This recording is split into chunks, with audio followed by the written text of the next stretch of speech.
HollowKnightSilksong makes a fool out of the entire gaming industry. A fool, I say. It's embarrassing. It's laughable. It's astonishing, really, how their incompetence is made to look even worse. The gaming industry, I mean. But what you don't know is that these four guys have ruined gaming forever. The indie scene is ruined. And journalists, well, journalists weren't even allowed a review copy. Shameful. They had to wait, like everyone else. Let's talk about it. HollowKnightSilksong launched last week to massive success. 500,000 concurrent players on Steam within 4 hours of release. That is a huge win for a AAA studio, let alone an indie game with 4 developers. Sales we don't know, but it has to be within the millions by now. And since release, the concurrent player count hasn't really dropped. Wow! God damn! This game is also on Game Pass, which should finally put to bed the argument that if a game is on Game Pass, that means it won't sell. Shut up! If it's a good game, people are gonna buy it. I'm sure there will be some other excuse. Racism! Have we used that one already? So how did these 3 guys achieve this level of success? What did they do? Did they sweeten up content creators with gift bags? No. Did they invite journalists out to play their game early? No.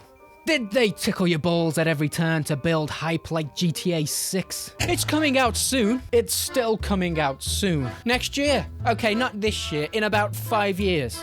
And then add another year.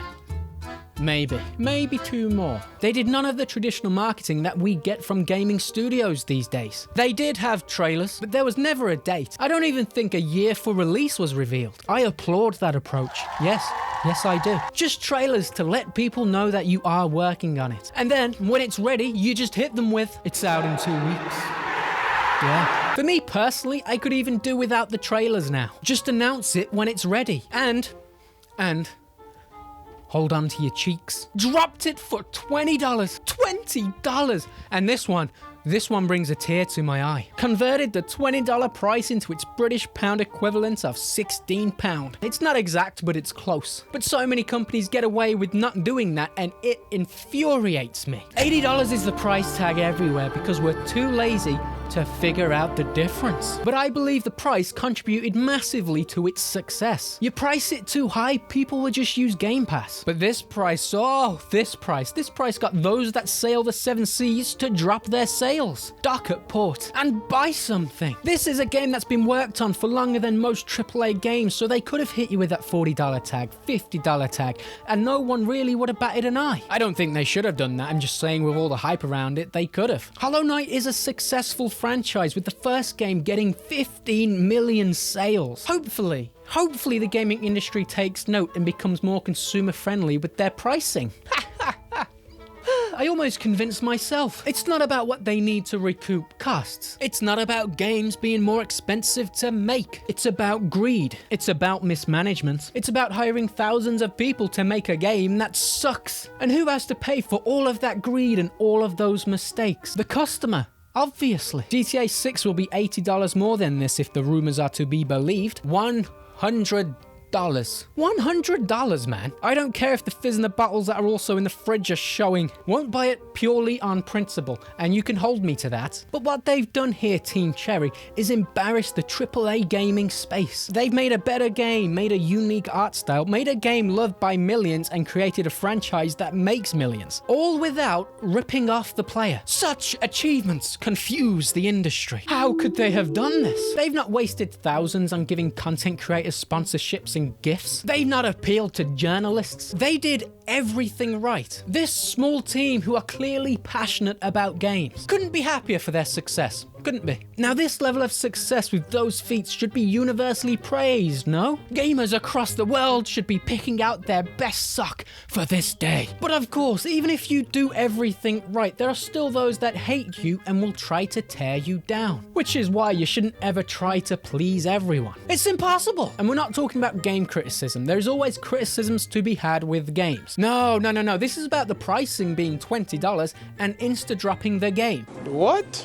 How could they? Now this banger is coming to us from the mighty Eurogamer. Is HollowKnightSilksong's cheap price a problem for other indie games? Now to be fair to the writer, Robert, this is just posts he's found and game devs he's talked to about this situation. So for once, this isn't a case of journalists being dumb. No sir, this is about indie devs being jealous little bitches. Hit the sad music. Silksong honestly should cost $40, and I'm not even joking. I won't go as far as to say it's bad, but it will have effects, and not all of those effects are good. Truly, truly tragic. Yes, Silksong's price has influenced our decision. We're trying not to compete too directly with Silksong, both in terms of release date and pricing. Of course, these are two very different games with potentially different player bases, but there's definitely some overlap. That makes things tricky, especially since Starbirds is a joint project between two studios, together employing more people than Team Cherry. Well then, good sir, that sounds like a you problem. Now look, there's quite a bit of noise out there about this from indie devs, with some studios changing the release date of their games so they didn't have to directly compete with Silksong, which is a fair thing to do. Some people that play Hollow Knight probably enjoy other indie games. However, if you mean to tell me that Silksong cupping out is detrimental to the success of your game, bullshit. That's like me saying, oh no, Asmongold just dropped a video at the same time as me. My views, I'm ruined. No. I also feel like indie games pick up steam if they are good. Most indie games pick up through word of mouth. So it might impact the immediate success of their games, but it's not going to impact the overall success. I just don't buy that. And all of these indie games wouldn't even make 1% of the sales Silksong did if Silksong didn't release. On top of that, to think that Team Cherry has to look at every single indie game release, trying not to step on anyone's toes, is stupid. They've made this game, they should be able to release it whenever they please. Scared of competition? Make a better game. Now the $20 argument is a weird one, because for me, if you're charging more than $20 for your game, I'd argue it's no longer an indie game. And I do believe that a lot of these studios that say they're indie aren't actually indie companies. We've got a full team, we're backed by Microsoft, but we are also indie. Feel sorry for me, please. It's so tough with all of that Microsoft money. Prices are so inflated right now. If I see an indie game above $20, I ain't buying it. Unless it's being universally praised. And everyone's gonna say, you should support indie games.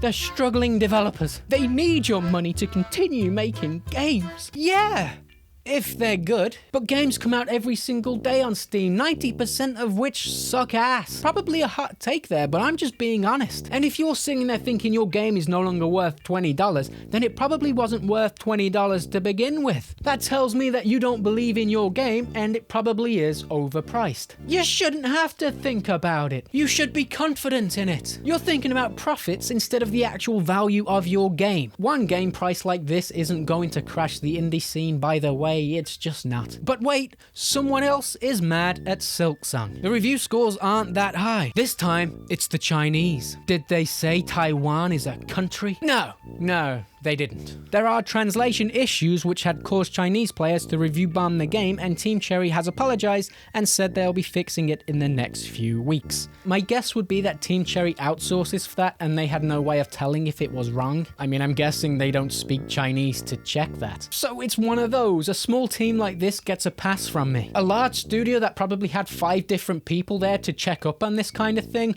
no pass. It must be frustrating as hell for those Chinese players, so I completely understand the frustration. The main thing to take away for me from this whole thing is that the AAA gaming space got bodied once again by an indie game, proving that you don't need a $300 million budget to make a game, that you don't need thousands of employees that are just HR. A small group of passionate people will always beat out a mismanaged machine of people that have no idea what they're working on, because there's so many different groups of people that are working on different things that there's no synergy, so everyone's just confused all the time. There's just no synergy at all. However, if there is one thing I want the rest of the gaming industry to take away from this, it's making game journalists play the game at the same time as everyone else. Everyone should get it at the same time, regardless of who you are. Merrick Tominsky, CEO over at CI Games, creator of Lords of the Fallen, posted this on X. Silksong's PC sales are huge with 535k concurrent players despite 0 Metacritic PC reviews.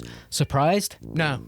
Now, admittedly, they did this because they wanted their Kickstarter backers to play the game first, I believe, or at least get it at the same time as everyone else. Journalists not having access to this game had no negative effects to the game's performance whatsoever. It was still a huge success. It's about time game studios and game devs stopped fearing journalists. Stop caring about a dumb Metacritic score. We have seen devs make changes to a game because they're worried about what game journalists will say. We've seen journalists get early access to games and embarrass themselves with their gameplay. We've seen journalists lie and attack gamers. Stop. They have no value. They are the laughingstock of the gaming community. If you make a good game, people will come. Maybe in more ways than one. Hold up.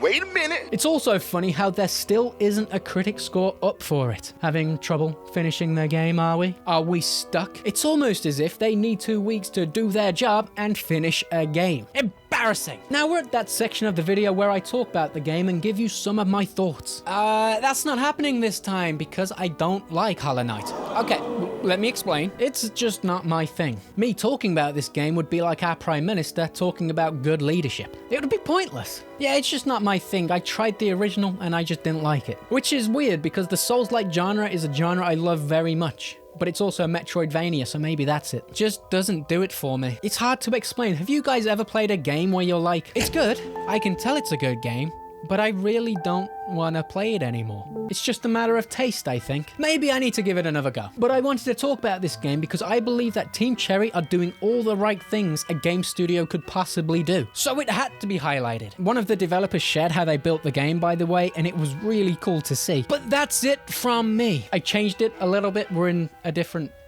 room. I don't like this, the curtain, so I'll probably get a poster and just drop it down there. Maybe. I'll see you in the next one.